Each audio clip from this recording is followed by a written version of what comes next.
I think if we're honest with ourselves, we all have doubters, haters, and critics who kind of take up space in our head. And it's easy to say, well, just ignore them, pretend they never said those things when you were young. Look, it's tough to do.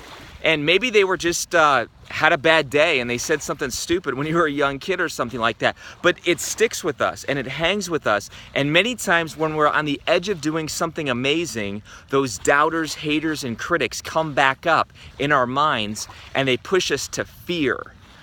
Rather than try to lie to yourselves and pretend those things were never said, I encourage you to leverage them. What do I mean by that?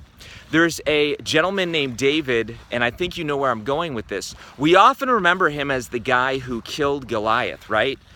Very few of us realize what happened before that. He was publicly humiliated. He was the one who kind of raised his hand with his brothers around him and all kinds of soldiers, and he said, hey, I'll go fight Goliath. And they shamed him. They basically doubted him. They were haters and they were critics. And they said, who did you leave those few sheep with? I know your wicked heart. In other words, in front of everyone, he could have been killed by the giant in his head before he fought the giant before him. And that's many times what you and I do. We actually get killed by the giant in our head, which is the doubters, the haters, and the critics. I want to challenge you, rather than let all those things push you to fear, what I do is I allow them to push me to fuel.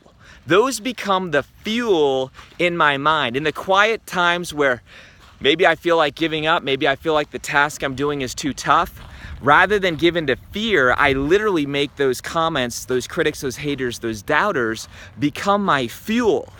And not in a cocky way, but I really think that this phrase of watch me, I find that very liberating. In other words, I really think what David said is watch me. Okay, brothers, you think I'm an idiot? You think I just have a few sheep? You think that nothing is special? Rather, check it out what he did. He said, hey, one day I killed a lion. Hey, one day I killed a bear. In other words, he celebrated the small wins in his life that God had allowed him to accomplish. And folks, that's what you need to do. I know you're facing a Goliath right now, probably, but here's the point. You have killed a lion. You have killed a bear.